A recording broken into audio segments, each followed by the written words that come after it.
kaganapan at ating mga handa bago nga sumapit ang bagong taon.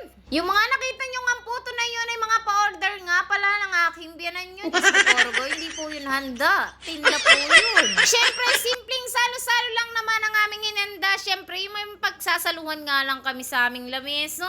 Sa tuwing sumasapit nga ang bagong taon ay talaga nga naman hindi nga nawawala sa ating lamesa itong barbecue. Kaya naman nire-ready ko na nga siyang sangkapan dahil nakabili na nga kami ng 1 kilong meron na siyang sangkap pero para nga siyang matamis. Kaya naman gumawa rin kami ng 1 kilong hindi nga masyadong matamis dahil ito ang aming taste. 1 kilo nga to, kaya naman 1 kilong kalamansi nga din ang lalagay natin. 3 buong bawang para naman I love you. Nagkagaya ko na nga lahat ng sangkap ng aking gagamitin, kaya naman imimekos-mekos na nga natin. At bago nga natin to ginawa, syempre naghugas muna tayo ng ating kakamayan. Diyos ko, Porgo, saktong kagagaling ko lang sa CR. Cherry, syempre maglalagay lang tayo ng tamang kalamansi para naman medyo may asim.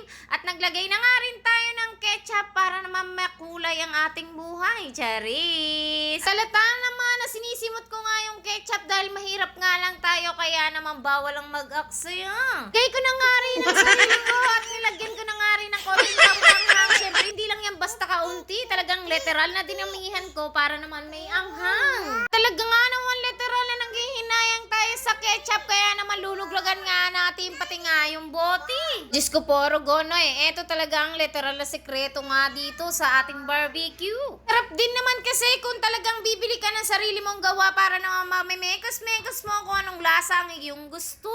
I-mix-mix nga lang natin lahat ng mga pampalasa nga na ating inilagay at isasalin nga natin siya dito para naman dito natin siya ibabad na within 12 hours. Salba naman ang 12 hours. Ewan ko na nga, Rugo, kung hindi pa nga ito lumasa. Diyos ko, Porgo, sana maging masarap ka. Hindi lang ako ang kakain. Marami pa. Di nga kasi ako sanay magluto ng pang-iba. Talaga nga naman ang kaya kong lutuin ay talaga naman yung pang-pamilya nga lang. Habang binababad nga namin yung iba, syempre i-stick na nga namin yung pwede na nga i-stick. Para naman sa ganoon ay talaga nga naman babawasan ng aming magiging trabaho mamaya. Trabaho din kasi ang pag-i-stick, lalo na kung hindi kagandahan ng iyong stick. Diyos ko, Porgo, nangangabakliya talaga.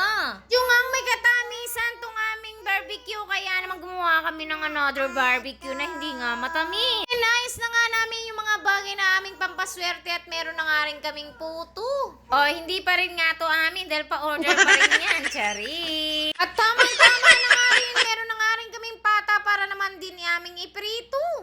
At meron nga rin pala yung kaming kontsinta na tira rin ng aking biyanan. Diyos ko, Porgo, talagang naman ang aming anday, puro nga tira-tira. Meron nga rin pala kaming gulay na magpapakulay ng aming buhay dito at gustong-gusto na nga rin ng aming mga anakis. I-steam na nga lang din namin to at lalagyan nga din namin ng iklog. Ito torta nga namin. Diyos ko, Porgo, pakahaba mo yung sinabi mo pero ang shortcut, ito torta lang. Naman talaga naman, iprito na nga namin ang aming crispy pata at nakapag-ihaw na nga kami. Para naman mamaya sa ganon ay talaga nga naman literal nakakain na nga lang kami. Finally, ito na ang aming munting handa. Pagpasyensyahan nyo na dahil ito na nga lang din ang aming nakayanan. Diyos ko, Porgo,